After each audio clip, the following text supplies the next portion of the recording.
जो आपका so called magnetics है, जो अगले टेस्ट का सिलेबस होगा, दरअसल इसमें दो पार्ट हैं। एक है मैग्नेटोस्टैटिक्स और दूसरा पार्ट है मैग्नेटिज्म एंड मैटर। ये हमारे दो पार्ट्स हैं, मैग्नेटोस्टैटिक्स एंड दूसरा पार्ट है मैग्नेटिज्म एंड मैटर। मैग्नेटोस्टैटिक्स में फिर से दो पार्ट हैं। एक पार्ट है इफेक्ट ऑफ बी। आप बताएं क्या ये हम कर चुके हैं, ये वाला पार्ट इफेक्ट ऑफ बी? ठीक है। और दूसरा पार्ट है जनरेशन ऑफ बी। शायद इसकी एक क्लास हुई होगी अभी। हाँ जी, जनरेशन ऑफ बी पे कितनी क्लास हुई है? एक ही क्लास हुई है शायद, पिछली क्लास, बस वही था। तो मैग्नेटोस्टैटिक्स में तो हमें ये दो पार्ट पढ़ने। ये आपका एनसीईआरटी चैप्टर नंबर 4 है, एनसीईआरटी कंप्लीट चैप्टर नंबर 4 ये है। और मैग्नेटिज्म एंड मैटर में फिर से दो तरह के पार्ट्स आ जाते हैं। एक को बोलते हैं अर्थ मैग्नेटिज्म, एक हमारा अर्थ मैग्नेटिज्म, एंड दूसरा आपका है मैग्नेटिक मटेरियल्स।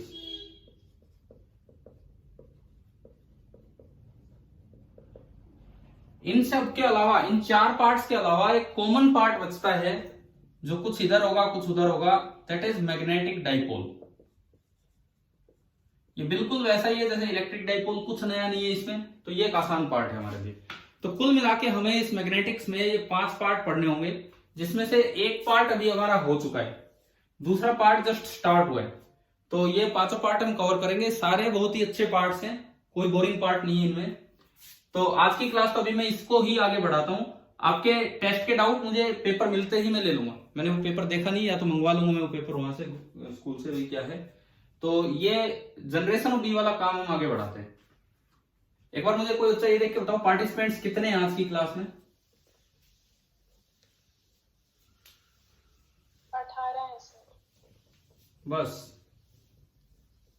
18 में एक दो तो हम ही हो गए, तो मतलब 16 बच्चे हैं कुल मिला के।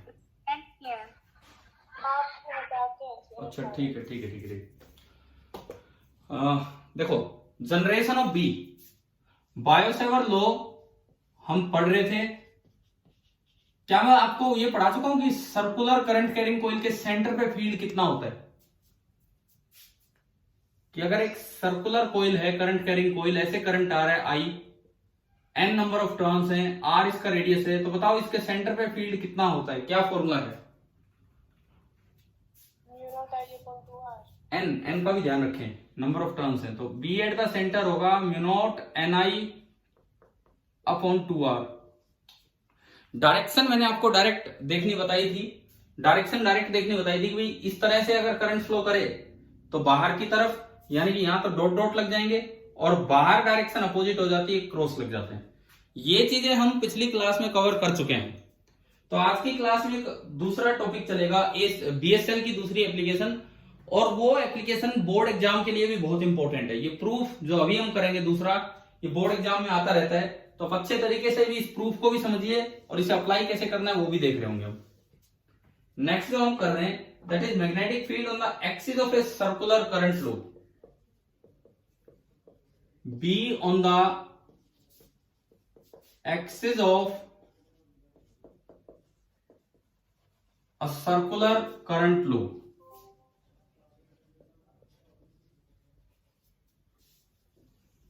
B on the axis of a circular current flow। ये देखते हैं हम, सेंटर पे हमने निकाल लिया, अब हम उसके एक्सिस पे निकालने की तरफ जा रहे हैं। तो हमने क्या किया, एक कॉइल को इस तरह से दिखाया। अभी मान लो सिंगल टर्न है, बाद में एन टर्न्स होगा तो देख लेंगे लास्ट में क्या होना है क्या नहीं। सिंगल टर्न है और इसमें करंट यूज आ रहा है, और ये इसका एक्सिस है। ये इस लूप का मैंने एक्सिस बनाया। सेंटर पे बी की डायरेक्शन बता दो आप एक बार, ये टॉपिक स्टार्ट करने से पहले। सेंटर पे बी किधर होगा, लेफ्ट की तरफ कि राइट की तरफ? जो राइट हैंड घुमा के जो बताया था उस तरीके से, राइट की तरफ। हाँ, जिस तरह से करंट जा रहा है यूं है, तो अंगूठा उधर जा रहा है, यानी कि सेंटर पे जो बी होगा, सेंटर पे जो बी होगा वो इधर होगा, बी एट द सेंटर।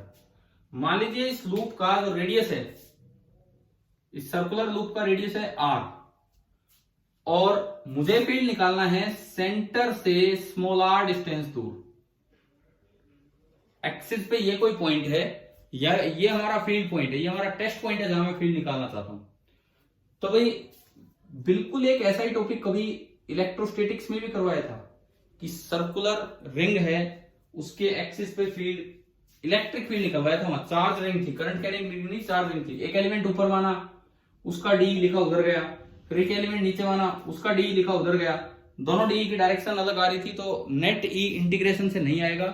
पहले हमने डी के कंपोनेंट किए थे, ऊपर नीचे वाले कंपोनेंट कट गए थे और आगे वाले जुड़ गए थे। कुछ याद आया? कुछ ऐसा टॉपिक किया था हमने इलेक्ट्रोस्टैटिक्स में? अभी बोलो, ध्यान है इस तरह का कुछ काम कि रिंग का फील्ड कैसे निकालते थे, इलेक्ट्रिक फील्ड। देखो मैं दोबारा बोलता हूं, ऊपर एक एलिमेंट मानते थे, ऊपर एक एलिमेंट मानते थे, उसका फील्ड इधर की तरफ बनता था। नीचे के एलिमेंट मानते थे, उसका फील्ड इधर। क्योंकि सारे डी सेम डायरेक्शन में नहीं थे, इसलिए ई को इंटीग्रल डी लिखना गलत था। तो हम डी के तो कंपोनेंट करते थे, d cos theta, D sine theta. तो नीचे वाले के भी तो ऊपर नीचे कंपोनेंट कट जाते थे, और नेट इंटीग्रल ई जो ई आता था होता था इंटीग्रल डी कोस थीटा। अभी तो बताओ, याद आ रहा है क्या? ऐसा प्रूफ किया था हमने इलेक्ट्रोस्टैटिक्स में। तो सेम वही काम यहां करना है। आप सबसे पहले करंट एलिमेंट मानेंगे, वहां चार्ज एलिमेंट होता था, यहाँ करंट एलिमेंट। इसके लिए मैंने सबसे टॉप पे एक पॉइंट लिया। अब टॉप से करंट बाहर निकल रहा है, तो आइडियल बनेगा बाहर की तरफ, टेंजेंशियली बाहर की तरफ। ये हमारा टॉप पे एलिमेंट बना आईडीएल। एक बार आप बायोसेवर लॉ की इक्वेशन बताओ। बायोसेवर लॉ, डीबी क्या बनता है बायोसेवर लॉ से? डीबी क्या बनता है? Mu naught upon 4 pi into, अरे इंटू पिंटू कुछ नहीं, या तो क्रॉस बोलना होता है या डॉट बोलना होता है। I dl cross r divided by r cube. Vector में इंटू इज बड़ा कंफ्यूजिंग, इंटू में बोलना ही नहीं चाहिए। देखो I dl cross r upon r cube, ये आपका फॉर्मूला है। अब आर वेक्टर क्या मतलब है? आर वेक्टर कैसे, किसको ज्वाइन करें, कहां से किसको ज्वाइन करें आर वेक्टर, इस बोर्ड पे दिखाने के लिए बताओ। आर वेक्टर का क्या मतलब था? आर वेक्टर का मतलब था सोर्स एलिमेंट से लेके आप फील्ड पॉइंट को ज्वाइन कर दो, तो ये जो आपका बनेगा दिस वाज वेक्टर आर। समझ गए हो? सोर्स एलिमेंट से लेके करंट फील्ड पॉइंट को ज्वाइन कर दो, वो आपका वेक्टर आर है। आप डायग्राम से ये बताओ, आइडियल और आर के बीच का एंगल कितना है? आइडियल और आर के बीच का एंगल कितना है?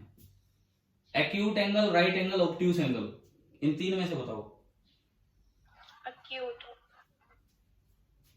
एक्यूट। एक्यूट कैसे हो गया? आइडियल किधर है? आइडियल है बाहर की तरफ, परपेंडिकुलर। आइडियल यहां से करंट यूं निकल रहा है और नीचे से करंट यूं जाएगा, तो आइडियल बाहर की तरफ है, परपेंडिकुलर। और जो आर वेक्टर है वो बोर्ड के प्लेन में है। आइडियल बाहर है और आर वेक्टर बोर्ड के प्लेन में है, तो इनके बीच का एंगल बताओ कितना बना? कितना बना अब बताओ? 90 डिग्री, क्योंकि आइडियल बोर्ड के परपेंडिकुलर है और आर बोर्ड के प्लेन में है। तो आइडियल और आर के बीच का जो एंगल होगा, this angle will be equal to 90 degree. ये जो एंगल बनेगा, ये एंगल आपका 90 डिग्री होगा।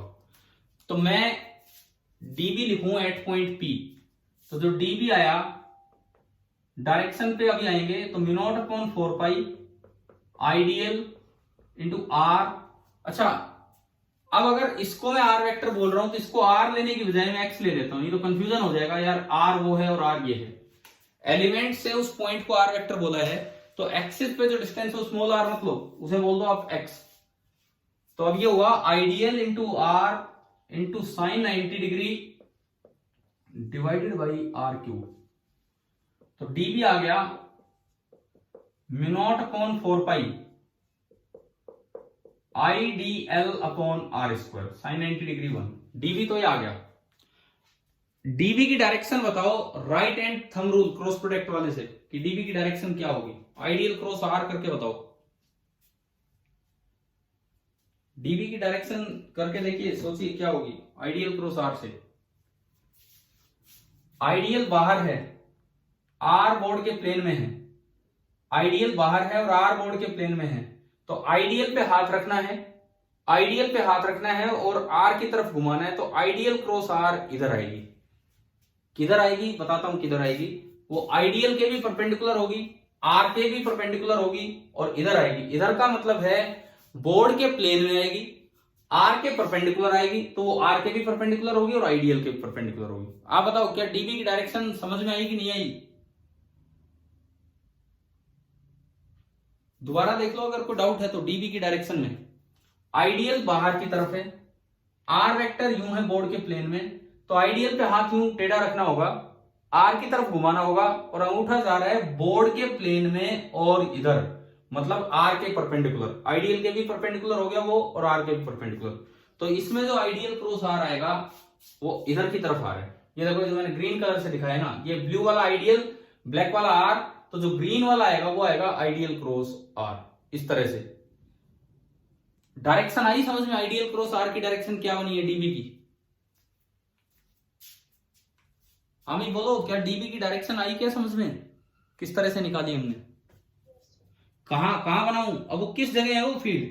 बोर्ड पे डायरेक्शन तो आगे समझ में उधर की तरफ है, लेकिन वो किस पॉइंट का फील्ड है, किस जगह का फील्ड है, वो कहां दिखाऊं? वो हम निकाल रहे हैं एट पॉइंट पी।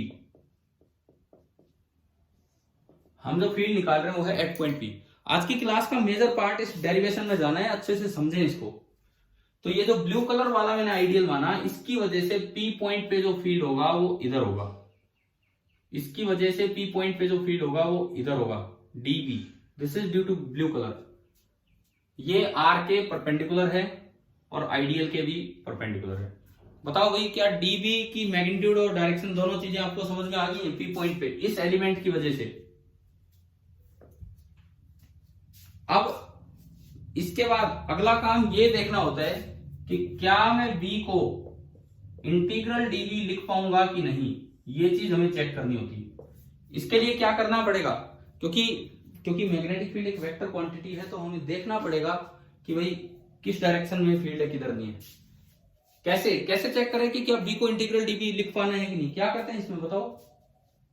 सबकी डायरेक्शन सेम होगी। हाँ, तो उसको देखने के लिए आप एक डायमेट्रिकली अपोजिट पॉइंट लेंगे, उसको देखने के लिए आप एक डायमेट्रिकली अपोजिट पॉइंट लेंगे और वहां एक करंट एलिमेंट बनाएंगे। अब यहां से करंट बाहर निकला तो वहां से करंट अंदर जाएगा, तो ये जो करंट है ये अंदर की तरफ बनेगा आइडियल।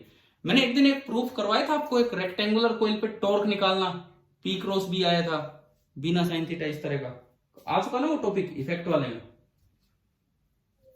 तो उसमें आपको ध्यान हो, चारों वायर्स पे बड़े ध्यान से हमने फोर्स की डायरेक्शन निकाली थी, चारों वायर्स पे, फिर फोर्स कपल बना था, फिर दो कैंसिल हो गए थे, दो का टॉर्क। तो उसमें डायरेक्शंस का बहुत बड़ा रोल था उस डेरिवेशन में। ऐसे ये है, आपको बड़े अच्छे से डायरेक्शन समझनी पड़ेगी कि किधर क्या हो रहा है क्या नहीं हो रहा है।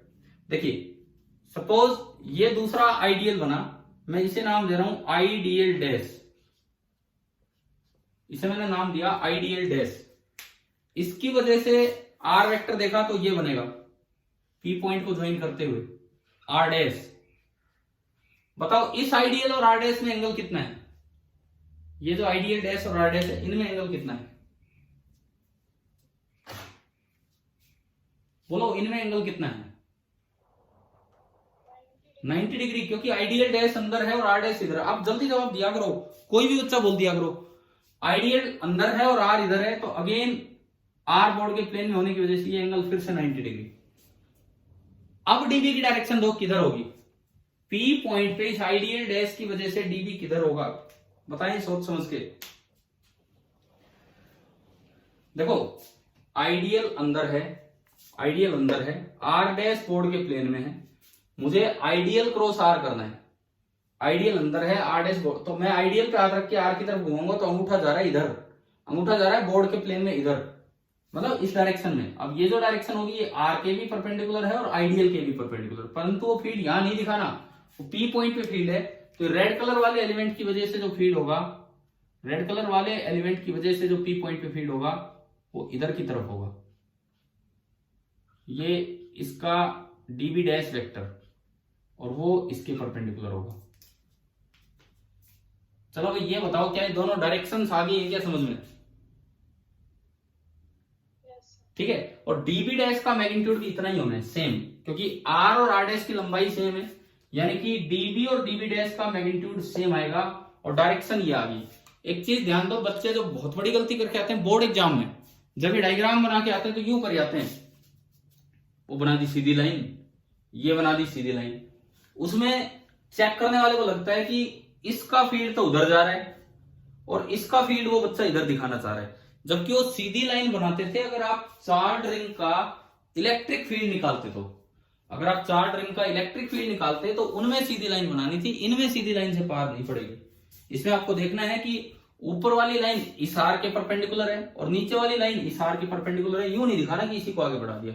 और क्लियर होना चाहिए, आइडियल तो डीबी, आइडियल डैश तो डीबी डैश, मतलब पता लगे कि भाई किसकी वजह से कौन सा फील्ड है। तो अब मैं कंपोनेंट्स की तरफ जाऊंगा। मान लीजिए ये एंगल थीटा है, तो बाई सिमेट्री ये एंगल भी थीटा होगा। तो आप अगर देखोगे तो दोनों का आगे वाला कंपोनेंट तो ऐड हो जाएगा, तो जो आगे वाला कंपोनेंट है वो तो ऐड होगा, और जो ऊपर और नीचे वाले कंपोनेंट है, डायमेट्रिकली अपोजिट पॉइंट्स के ऊपर और नीचे वाले कंपोनेंट जो होंगे फील्ड के, वो दोनों एक दूसरे को कैंसिल आउट कर देंगे, वो दोनों एक दूसरे को कैंसिल आउट कर देंगे, यानी कि डीबी साइन थीटा ये तो कैंसिल हो गया, दोनों का कैंसिल हो गया। तो ओनली जो बी बचा वो ये नहीं लिख सकते हैं आप, ये नहीं लिख सकते हैं, बी को आप लिख पाएंगे integral dB into cos theta. यूं मत बोलना भाई डबल करना था एक इसका एक इसका, डबल नहीं, हमने तो कई गुना कर दिया।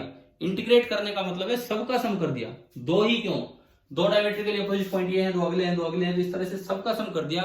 और जो नेट भी बनेगा वो आगे की तरफ बनेगा, और वो कितना बनेगा, इंटीग्रल डीबी कोस थीटा। आप बताएं कि यहां तक ये स्टेप समझ में आया कि नहीं आया? हाँ भाई क्लियर हुआ सभी को ये स्टेप? यस ठीक है। अब अगर कोस थीटा ट्राइंगल के अंदर से ढूंढ के लाओ, क्योंकि उसकी जरूरत पड़ेगी। डीबी तो हम लिख के बैठे हैं, ये इंटीग्रेशन में पुट करने के लिए डीबी तो ये रहा, कोस थीटा ट्राइंगल के अंदर थीटा पहुंचाओ और फिर वहां से कोस थीटा निकालो कि क्या बनेगा। देखिए ये और ये लाइन परपेंडिकुलर है, तो ये थीटा, तो ये कितना बचा, ये वाला एंगल 90 माइनस थीटा। फिर ये और ये परपेंडिकुलर है, ये और ये परपेंडिकुलर है, तो अगर ये 90 माइनस थीटा, तो 90 में से घटाओगे तो ये कितना बचा, theta.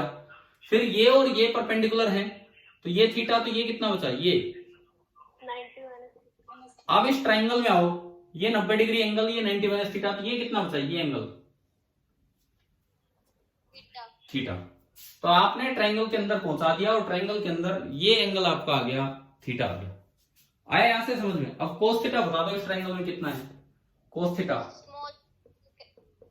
Base upon hypotenuse, base upon hypotenuse बताएं, capital R upon small are.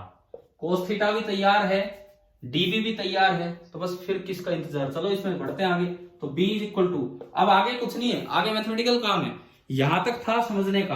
आप बताओ ये डायग्राम क्लियर हुआ कि नहीं, ये डायग्राम ठीक है? अब देखो B integral dB cos theta, मैंने इसमें वैल्यूज पुट की। डीबी आपका है mu naught upon 4 pi I dl upon r square, और इंटू कोस थीटा आप रखोगे तो आर बाई आर, ये आ गया। अब इसको सिंप्लीफाई करते हैं कि ये जो इंटीग्रल डीबी कोस थीटा है ये क्या बना।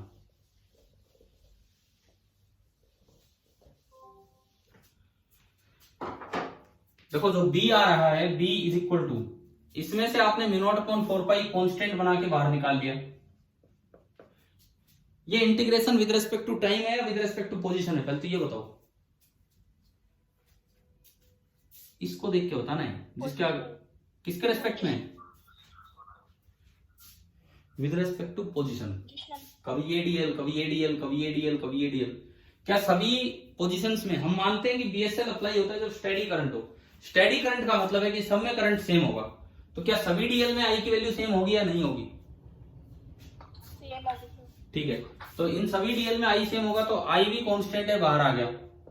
कैपिटल आर रेडियस है, कांस्टेंट है, बाहर आ गया। एक बचा आर क्यूब, एक आपका बचा है आर क्यूब। क्या स्मॉल आर की दूरी, मतलब स्मॉल आर की जो वैल्यू है, क्या सभी एलिमेंट्स के लिए बराबर है कि नहीं? ये पॉइंट पी था जहां हम फील्ड निकाल रहे हैं। स्मॉल आर का मतलब है इस एलिमेंट से पॉइंट की दूरी। क्या ये एलिमेंट, क्या पी पॉइंट सभी एलिमेंट से बराबर दूरी पे है या नहीं है, बताओ।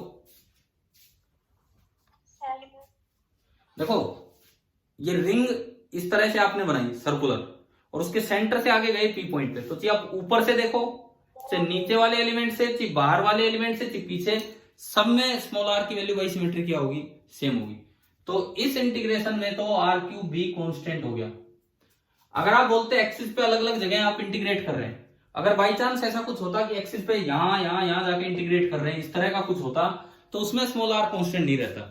लेकिन आप तो इस पे इंटीग्रेट कर रहे हैं, यहां घूम के, तो स्मॉल आर कांस्टेंट है, ये भी बाहर आया। तो अंदर बचा क्या, आप ये बताओ, अंदर क्या बचा इस इंटीग्रेशन में? Integrate DL.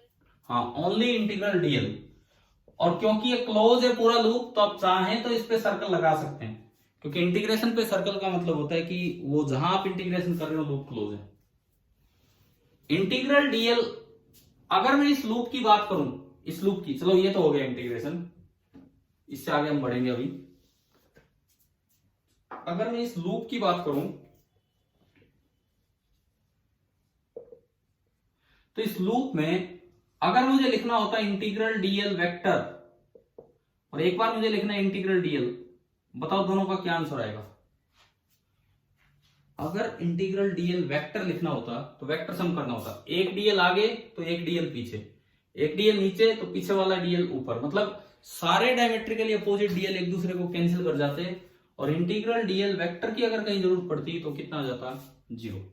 For a close loop integral DL vector is 0, जैसे for a close surface integral DS vector 0 होता है ऐसे। लेकिन इंटीग्रल डीएल अगर ये है तो इसका मतलब केवल उसका सम करना है, लंबाई कितनी है वो देखना है। DL plus DL plus DL, तो बताओ ये कितना बन गया ये इंटीग्रल डीएल इस लूप के लिए, बोलो। 2 पाई आर।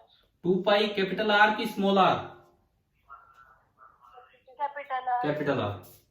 तो ये हमने इसमें पुट किया, तो जो बी एट द सेंटर आया ना, एक्सिस आया, वो आया mu naught upon 4 pi I capital R upon r cube, और ये बन गया 2 पाई कैपिटल आर। पाई से पाई गया, 2 से 2 भी गया, तो जो बी निकल के आया वो आया mu naught I r square upon 2 times. अच्छा, क्वेश्चन में तो एक्सिस से डिस्टेंस दी जाएगी, और हमने एक्सिस से डिस्टेंस को एक्स बोला है, तो स्मॉल आर की वैल्यू क्या होगी in terms of capital R and X Pythagoras से? Under root R square plus x square. Under root मतलब पावर हाफ। तो अगर मैं यहां उस आर की वैल्यू पुट करूं, स्मॉल आर की वैल्यू पुट करूं, तो पावर हाफ की भी पावर 3/2 है, तो ये बन गया 2 times r square plus x square की पावर 3/2। ये आपका फॉर्मूला आ गया कि करंट कैरिंग कॉइल के एक्सिस पे किसी डिस्टेंस दूर कितना फील्ड होता है, उसका फॉर्मूला आ गया mu naught I r square upon 2 times r square plus x square की पावर 3/2। ये फॉर्मूला हमें याद रखना है। अगर एक्सिस पे जो पॉइंट है उसकी डिस्टेंस स्मॉल आर दी हो, भाई क्वेश्चन में तो कुछ भी दिया जा सकता है, अगर वो स्मॉल आर है तो ये स्मॉल आर नहीं, फिर आपका जो एक्स है, एक्स की जगह आप स्मॉल आर पुट कर देंगे, वो फॉर्मूला हो जाएगा। ठीक है। अच्छा, एक बात का ध्यान रखना, कई बार क्वेश्चन में घुमाने के लिए सेंटर से डिस्टेंस ना देके पेरिफेरी से डिस्टेंस दे देते हैं। सेंटर से डिस्टेंस ना देके अगर पेरिफेरी से डिस्टेंस दिया हो तो फिर कौन सा फॉर्मूला लगाएंगे? तो ये देखो, ये रहा b is equal to mu naught I r square upon 2r cube. थोड़ा ध्यान देना है कि जो फील्ड पॉइंट है उसकी डिस्टेंस एक्सिस से दी है कि सेंटर से दी है। एक्सिस से नहीं, सॉरी, पेरिफेरी से दी हो तो ये फॉर्मूला जहां पे ये डिस्टेंस है, और सेंटर से दी हो तो ये फॉर्मूला जहां पे ये डिस्टेंस है। आ गया? समझ में आया ये फॉर्मूला कैसे डिराइव किया?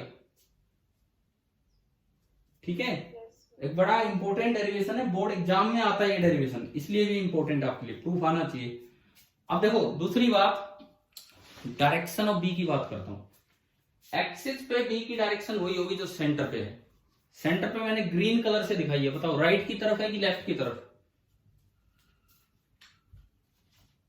किधर है? हाँ, तो पूरे एक्सिस पे फील्ड की डायरेक्शन अब यहां भी तो इधर ही आ रही है, ये दोनों कट के इधर ही आ रही है। इवन अगर आप पीछे भी देखोगे तो इधर ही आएगी। ये डिफरेंस है इलेक्ट्रिक फील्ड और मैग्नेटिक फील्ड की डायरेक्शंस में, रिंग वाले में। अगर ये चार्ज रिंग होती, अगर इस पे क्यू चार्ज होता, क्यू पॉजिटिव होता, तो इधर फील्ड उधर है तो उधर फील्ड दूसरी दूर की तरफ जाता, दोनों साइड फील्ड दूर जाता। नेगेटिव चार्ज होता तो दोनों साइड फील्ड इसकी तरफ आता। लेकिन अगर करंट कैरिंग वायर और मैग्नेटिक फील्ड लिख रहे हो तो जो सेंटर पे फील्ड होगा वही आगे होगा, वही पीछे होगा। डायरेक्शन की मैं बात कर रहा हूं, तो दोनों पे जो फील्ड की डायरेक्शन है वो बिल्कुल सेम होगी। चलिए, ये एक्सिस वाला फॉर्मूला आ गया समझ में, डायरेक्शन भी आ गई होगी समझ में कैसे निकालिए। ठीक है, अब अगर नंबर ऑफ टर्न्स बढ़ा दिए जाएं, मान लो n टर्न्स हो, सेंटर पे अगर n टर्न्स वाला फॉर्मूला निकाला तो हमने क्या किया था, सेंटर पे जब फॉर्मूला निकाला तो एक का आया mu naught I by 2r, तो n का सीधा बोल दिया हमने कि mu naught n I by 2r। जो एक का आया था n का, उसको n टाइम्स कर दिया था mu naught n I by 2r। लेकिन यहां ऐसा नहीं कर पाएंगे, कारण भाई जब तक ये दोनों कैंसिल ना हो, जब तक ये दोनों कैंसिल ना हो आप ये फॉर्मूला नहीं लगा सकते। अगर मान लो आधी रिंग है या 1.5 रिंग है तो ये दोनों पूरा पूरा कैंसिल नहीं हो पाएंगे, क्योंकि आधी रिंग है तो एक के अपोजिट डायमेट्रिकली पॉइंट बचेगा ही नहीं, एक के अपोजिट डायमेट्रिकली पॉइंट बचेगा ही नहीं। इसलिए ये फॉर्मूला तब वैलिड है जब इंटीग्रल नंबर ऑफ रिंग्स हो, या तो एक रिंग हो या 2 रिंग हो या 3 रिंग हो। इट मींस आप यहां भी फॉर्मूला याद रखेंगे, b is equal to n से मल्टीप्लाई करके mu naught n I r square upon 2 times r square plus x square की पावर 3/2। लेकिन n में कंडीशन अलग है। b एट द सेंटर का फॉर्मूला आपने याद किया था mu naught n I by 2r, mu naught n I by 2r, b at the centre आपने याद किया था। इसमें क्या कंडीशन थी n पे, n में भी फ्रैक्शन, n में भी इंटीजर। पढ़ा था हमने, ऐसा पढ़ा था ना ये इस तरह का। लेकिन यहां पे अगर आप ये फॉर्मूला लगाना चाहते हैं तो n मस्ट बी इंटीजर। क्या ये डिफरेंस याद रह जाएगा दोनों में? हाँ भी बोलो, डिफरेंस आ गया समझ में कि n में क्यों डिफरेंस है? सेंटर वाले फॉर्मूले में तो n कुछ भी हो सकता है, लेकिन यहां पे n इंटीजर होगा तो ही आप ये फॉर्मूला लगा पाएंगे। ठीक है, अब इसका ग्राफ बनाते हैं कि जो एक्सिस पे जो फील्ड बना है इसका ग्राफ, एक्सिस वाले पॉइंट्स पे घूमते घूमते हम इसका ग्राफ बनाएंगे।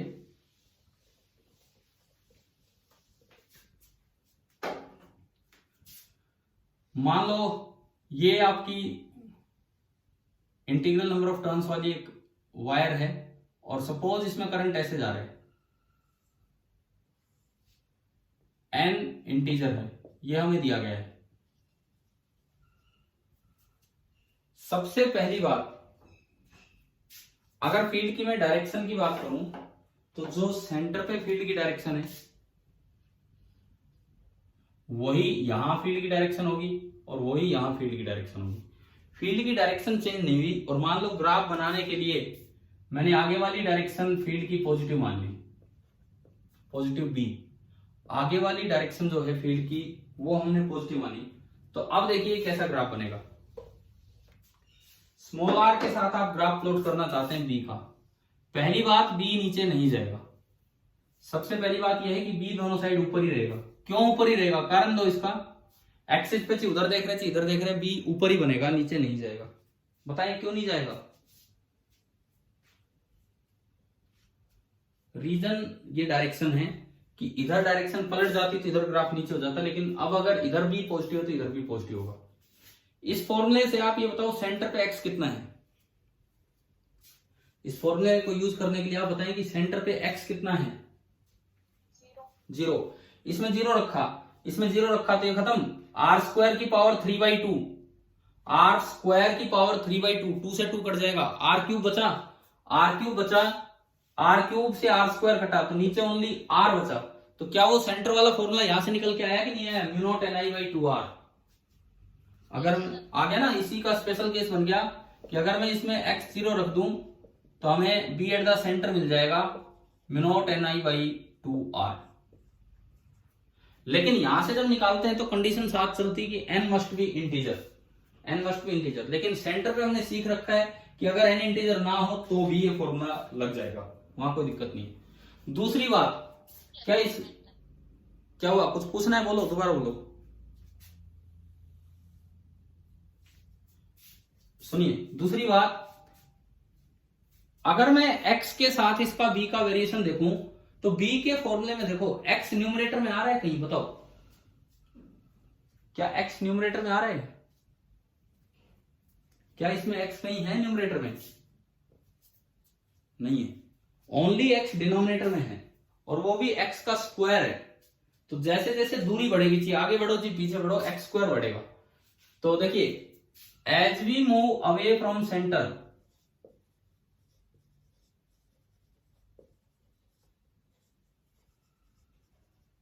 As we move away from the centre, centre से जैसे जैसे आप दूर जाएंगे, सेंटर से जैसे जैसे आप दूर जाएंगे, डिनोमिनेटर इंक्रीज होगा, एक्स स्क्वायर इंक्रीज होगा।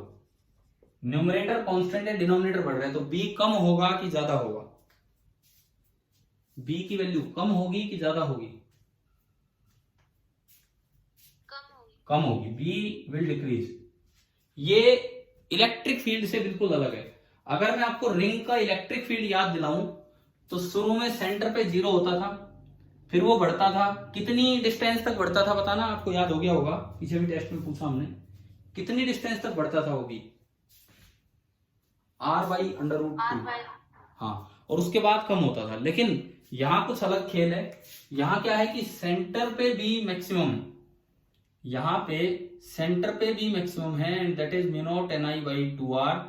उसके बाद भी कम होगा, जैसे जैसे आप दूर जाएंगे भी कम होगा, और इन्फिनिटी पे जाते जाते 0 हो जाएगा, बहुत दूर जाके, क्योंकि ये x कितना ही बढ़ाते रहो, b 0 नहीं हो रहा है, बस कम होता चलेगा। और x बिल्कुल ही इनफाइनाइट कर दिया, टेंड्स टू इनफाइनाइट, तो ये b जाके 0 हो जाएगा।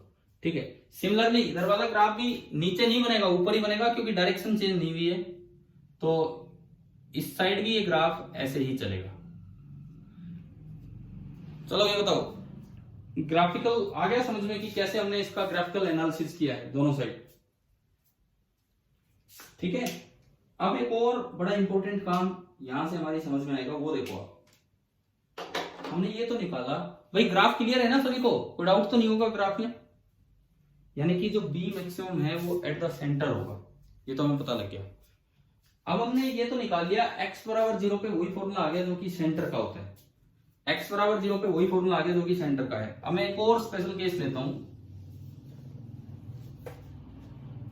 देखिए एक और स्पेशल केस, अगर x बहुत बड़ा है r से, अब हम ये समझते हैं, अगर x बहुत बड़ा है r से, तो आप बताओ r² + x² को आप लगभग क्या लिख सकते हैं?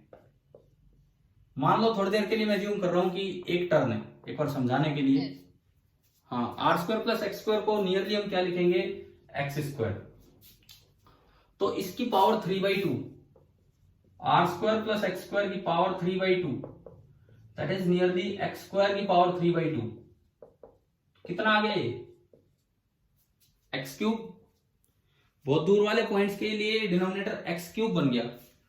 x3 बनने का मतलब है कि b क्या आया, देखो b = μ0 n, भी चलने दो कोई बात नहीं, μ0 ni r² अपॉन 2 टाइम्स ये बना x3। ये बताओ यहां तक आया समझ में? यहां तक क्या है क्या नहीं है? ठीक है, अब देखो हम इसे एक और तरीके से विजुअलाइज करेंगे। अभी मल्टीप्लाइंग ऊपर नीचे बाई 2 पाई से ऊपर नीचे मल्टीप्लाई किया, तो 2 पाई से जब मैंने ऊपर नीचे मल्टीप्लाई किया तो b बराबर ऊपर 2 इधर लगा दो और पाई इधर लगा दो, बन गया 2 पाई, और नीचे 2 पाई मल्टीप्लाई करते ये बन गया 4 पाई। हाँ जी, अब आया समझ में मैंने क्या किया? ऊपर नीचे 2 था, 2 पाई से मल्टीप्लाई कर दिया 4 पाई बन गया, और ऊपर ये 2 रहा, ये पाई रहा। अब देखो इस फॉर्मूले को ऐसे देखो, 2 times μ0 / 4 pi, 2 times μ0 / 4 pi ni pi r² divided by x3। ये एक फॉर्मूला अभी बनेगा। आप बताओ कि आपको ये लिखना आ गया कि नहीं, जो अभी डेराइव हुआ था उससे ये क्या लिखा है मैंने, क्या क्लियर हुआ? हाँ भाई, इसमें कोई कंफ्यूजन है ये जो मैंने अभी लिखा है? अब ये बताओ n into I into pi r square ये क्या होता है? किसी करंट कैरिंग लूप के लिए current into area into number of turns, ये क्या होता है बताओ? किसी करंट कैरिंग लूप के लिए करंट इंटू एरिया क्या हुआ करता था? अरे टॉर्क वाला फॉर्मूला पढ़ा था हमने, पी क्रॉस बी। उसमें पी किसको बोला था? पीएम। मैग्नेटिक मोमेंट किसको बोला था हमने? बोलो यार, आप चुप रहेंगे मैं भी चुप रहूंगा फिर ऐसे तो। जवाब दीजिए। एक करंट कैरिंग लूप है, ये जो हमने टॉर्क वाला फॉर्मूला किया था उसमें एल बी माना था, करंट आई माना था, एक टर्म आई थी आई इंटू एल बी को एरिया लिख दिया था। आई इंटू एरिया को हमने पीछे बोला था मैग्नेटिक मोमेंट, तभी तो उसकी यूनिट बताई गई होगी वहां पे, एम्पियर मीटर स्क्वायर। क्या ये जिक्र हो चुका है कि नहीं मैग्नेटिक मोमेंट का? तो उसके बाद तो मैंने गैर मैग्नेटिक रेशियो कई तरह से मैग्नेटिक मोमेंट निकालना होता है, आपको ध्यान क्यों नहीं आ रहा है ये बताओ? तो इसको मैं क्या लिख सकता हूं? Number of turns into current into area of each turn. क्या लिख सकते हैं इसको? Magnetic moment. तो जो बी बना, देखो बी क्या बना, यहां से जो बी आया ऑन द एक्सिस, लूप के एक्सिस पे 2 times mu naught upon 4 pi PM upon X cube. Compare करो, ऐसा फॉर्मूला किस चीज का होता था इलेक्ट्रोस्टैटिक्स में?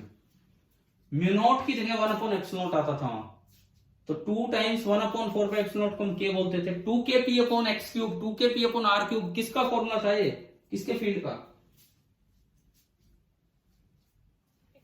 डाइपोल। एक इलेक्ट्रिक डाइपोल के डाइपोल मोमेंट का फॉर्मूला था कि अगर आप एक्सिस पे दूर चले जाओ, जो कि कंडीशन हमने ऊपर लगाई है, तो ये फॉर्मूला था। इसका मतलब दूर वाले पॉइंट्स के लिए ये जो करंट कैरिंग लूप है ये सिंपली एक मैग्नेटिक डाइपोल की तरह बिहेव कर रहा है। तो अब हमारे लिए फॉर्मूले लिखने आसान हो गए। अब कैसे? अब अभी तो हमने डेराइव किया केवल सेंटर का, देखो यही तो फायदा इस चीज को विजुलाइज करने का। डेराइव आपने किया केवल एक्सिस पे, सेंटर पे नहीं, सॉरी, एक्सिस का डेराइव किया एक्सिस का, लेकिन अब मैं कहीं भी लिख पाऊंगा, जनरल पॉइंट, इक्वेटोरियल पॉइंट, इस तरह से। तो फाइनली देखो, इन टर्म्स ऑफ मैग्नेटिक मोमेंट फॉर्मूले लिखने आसान हो गए। इन टर्म्स ऑफ मैग्नेटिक मोमेंट अब हमें समझ में आ गया कि भाई कैसे क्लोज करंट कैरिंग लूप के फॉर्मूले बनाएंगे। सपोज ये एक छोटा लूप है, छोटा इसलिए कि पॉइंट में दूर मान रहा हूं। इसका जो पीएम है या M, number of turns into current into area, pi r square. R is very very much smaller than x. X वो दूरी है, चाहिए आप एक्सिस पे लो, चाहिए इक्वेटोरियल पे। एक्स को आप स्मॉल आर भी बोल सकते हो। अब अगर मैं उस डिस्टेंस को स्मॉल आर से लेके चलूं तो एक्स को स्मॉल आर भी बोल दिया। और ये आपकी करंट की डायरेक्शन है। सबसे पहले एक्सिस के टर्म्स में मैं लिखूं, एक्सिस पे, तो इसका मैग्नेटिक मोमेंट देखो इधर होगा, इसका मैग्नेटिक मोमेंट आगे होगा। जैसे इलेक्ट्रिक डाइपोल मोमेंट होता था, ऐसे मैग्नेटिक डाइपोल मोमेंट आगे होगा। जैसे इलेक्ट्रिक डाइपोल मोमेंट होता था, ऐसे इसका मैग्नेटिक डाइपोल, ये दिखाया मैंने आगे की तरफ, वो हमने पहले सीखा हुआ है कि करंट यूं हो तो आगे होगा। इलेक्ट्रिक डाइपोल मोमेंट की डायरेक्शन किधर से किधर होती थी? नेगेटिव से पॉजिटिव चार्ज की पॉजिटिव से नेगेटिव चार्ज इन फिजिक्स। बताओ। Negative to positive. तो उसका इक्विवेलेंट इसकी डायरेक्शन बोली जाती है south pole to north pole. तो अगर आपसे पूछ ले कि क्या करंट कैरिंग लूप में पोल्स होते हैं? लूप में बिल्कुल पोल्स होते हैं। जहां भी आप मैग्नेटिक मोमेंट लिख पाएंगे ना, वहां पोल्स लिख पाएंगे। अगर आप मैग्नेटिक मोमेंट दिखा पा रहे हैं तो आप पोल्स दिखा पा रहे हैं। ये बात याद कर लो, जहां भी आप मैग्नेटिक मोमेंट लिख पाएंगे पोल्स लिख पाएंगे, क्योंकि मैग्नेटिक मोमेंट की डायरेक्शन होती है from south pole to north pole. तो ये एक इक्विवेलेंट साउथ पोल है और ये एक इक्विवेलेंट नॉर्थ पोल। क्या पोल्स रियल में एग्जिस्ट करते हैं कि नहीं करते हैं? जैसे बार मैग्नेट की बात करूं या कुछ भी, क्या पोल्स रियल में एग्जिस्ट करते हैं? No sir. कुछ नहीं होते हैं, ये केवल मैथमेटिकल अजम्पशंस होती है। कुछ पोल नाम की कोई चीज ही नहीं होती है, ये केवल मैथमेटिकल अजम्पशंस होती है। तो यहां हमने मैथमेटिकली अज्यूम कर लिया कि ये साउथ और ये नॉर्थ। अब देखो, एक्सिस पे फील्ड होता था पी की डायरेक्शन में, तो वहां ई, यहां बी। इक्वेटोरियल पे अगर आप देखेंगे, एक्स डिस्टेंस दूर, हम ये मान के चल रहे हैं कि ये एक्स एक्स जो है वो बड़ा है। इक्वेटोरियल पे क्या डायरेक्शन होती थी फील्ड की, बताओ इक्वेटोरियल पे? Left side. अपोजिट, अपोजिट, जो पी की डायरेक्शन है उससे अपोजिट। ठीक है, अब मैं मैग्नीट्यूड की बात करता हूं। इलेक्ट्रिक फील्ड का फॉर्मूला एक्सिस पे होता था 2kp/r³। याद है ना जी सभी को, 2kp/r³। तो 2 की जगह 2, के वहां होता था 1/4πε0, वो 1/ε0 की जगह म्यू नॉट आ जाता है और यहां हो जाता है μ0/4π। पी की जगह pm या m और डिवाइडेड बाय r³, r को हमने बोला हुआ है x। बताओ क्या एक्सिस का वो जो इतना बड़ा फॉर्मूला डेराइव करके लाए, डाइपोल से डायरेक्ट लिखना आ गया कि नहीं? कैसे लिखा हमने?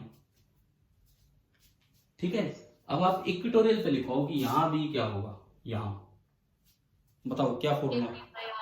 हाँ, kp/r³। तो इसमें लिखो मैग्नेटिक फील्ड क्या होगा, के की जगह क्या,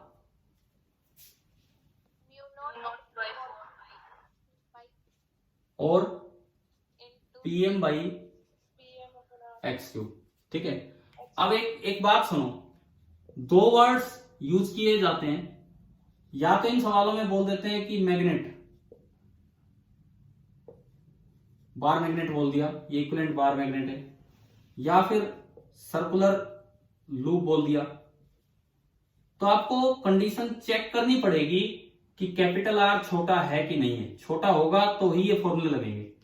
लेकिन अगर वर्ड यूज किया जा रहा है ना मैग्नेटिक वाले क्वेश्चंस में, मैग्नेटिक डाइपोल, अगर ये वर्ड यूज किया जा रहा है मैग्नेटिक डाइपोल, तो आप अपने आप एज्यूम करके चलेंगे कि ये बहुत ही छोटा है। अगर वर्ड यूज किया जा रहा है बार मैग्नेट या सर्कुलर लूप, तो आपको कंडीशन चेक करनी पड़ेगी कि फॉर्मूले वैलिड हैं भी कि नहीं। लेकिन अगर वर्ड यूज किया जा रहा है मैग्नेटिक डाइपोल, तो अपने आप एज्यूम कर लेंगे कि भाई ये कंडीशन है और ये फॉर्मूले डायरेक्ट वैलिड है। ये अगर ये वर्ड आए क्वेश्चन में तो आपको थोड़ा सोचना पड़ेगा कि कहीं दे रखा है कि नहीं दे रखा है। क्या समझ में आया यहां तक क्या मैं बोल रहा हूं? अगर बार मैग्नेट वर्ड आ रहा है तो भी आप डायरेक्ट ये फॉर्मूला नहीं लगा सकते हैं। शॉर्ट बार मैग्नेट आ रहा है तो ये लगा सकते हैं, स्मॉल सर्कुलर लूप आ रहा है तो ये लगा सकते हैं। लेकिन मैग्नेटिक डाइपोल आ रहा है तो उसमें शॉर्ट लिखने की जरूरत नहीं है, आप डायरेक्टली फॉर्मूला वहां पे अप्लाई कर पाएंगे। चलो, अब अगर मान लो जनरल पॉइंट पे फील्ड आ जाए, यहां किसी थीटा एंगल पे, तो बताओ यहां मैग्नेटिक फील्ड कैसे दिखाएं? वही इलेक्ट्रिक डाइपोल से सिमेट्री का यूज करते हुए। बताओ अगर यहां एक्स डिस्टेंस दूर है तो आपको याद है इस लाइन के साथ फाई एंगल पे, एक मिनट, आपको याद है ना इस लाइन के साथ फाई एंगल पे बनाते थे? पहली बात, फाई और थीटा में रिलेशन होता था tan phi is equal to half of tan theta. पहली बात ये कि tan phi is equal to half of tan theta.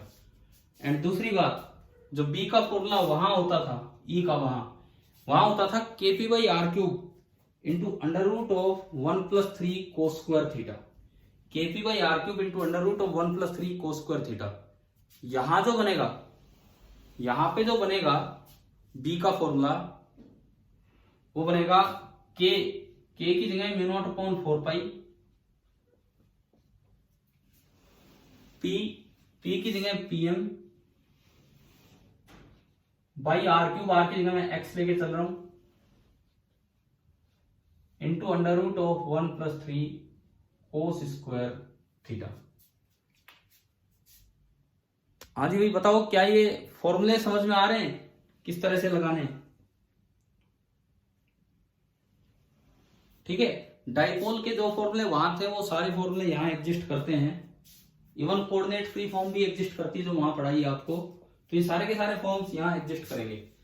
एक डिफरेंस क्या है इलेक्ट्रिक डाइपोल और मैग्नेटिक डाइपोल में? एक बड़ा डिफरेंस बताओ, एक मेन डिफरेंस क्या है इलेक्ट्रिक डाइपोल और मैग्नेटिक डाइपोल में? इलेक्ट्रिक डाइपोल में दो चार्ज होते हैं, एक प्लस क्यू और एक माइनस क्यू। सुनो ध्यान से आप, इलेक्ट्रिक डाइपोल में दो चार्ज होते हैं, प्लस क्यू माइनस क्यू। कहीं भी फील्ड निकालना हो प्लस क्यू का अलग निकाल लेते हैं, माइनस क्यू का अलग, क्योंकि चार्ज इंडिपेंडेंटली एग्जिस्ट करते हैं। ऐसा नहीं है कि चार्ज केवल डाइपोल के रूप में ही होते हैं कि जहां प्लस क्यू चार्ज होगा उसके साथ जरूरी है कि माइनस क्यू।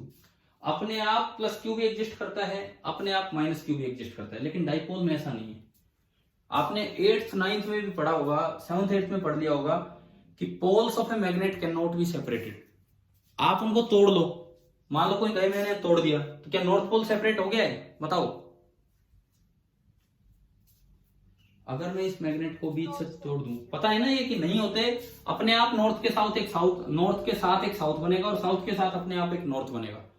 तो एक बड़ा डिफरेंस बार मैग्नेट के, सॉरी, मैग्नेटिक डाइपोल और इलेक्ट्रिक डाइपोल में ये है कि इलेक्ट्रिक डाइपोल में दोनों चार्ज इंडिपेंडेंटली भी एग्जिस्ट कर सकते हैं, लेकिन मैग्नेटिक डाइपोल में इंडिपेंडेंटली पोल एग्जिस्ट नहीं करेंगे। Magnetic monopoles do not exist, magnetic monopoles do not exist. क्या रीजन क्या है इसका? बताओ, इसका रीजन क्या है? पहली बात क्या है, पॉइंट आ गया क्या आपको समझ में? हाँ भाई, ये पॉइंट आ गया समझ में? बोलो एक मिनट, क्या ये पॉइंट क्लियर हो गया है कि magnetic monopoles do not exist? अब इसका रीजन आज तक साइंस को ही नहीं मिला है। ये एक फैक्ट है, एक साइंटिफिक फैक्ट है जो साइंस के पास अभी तक फैक्ट के रूप में है। इसका रीजन साइंस भी आज तक एक्सप्लेन नहीं कर पाई है कि क्यों मैग्नेटिक मोनोपोल एग्जिस्ट नहीं करते हैं। बहुत बार कोशिश भी की गई लेकिन सफल नहीं हो पाए।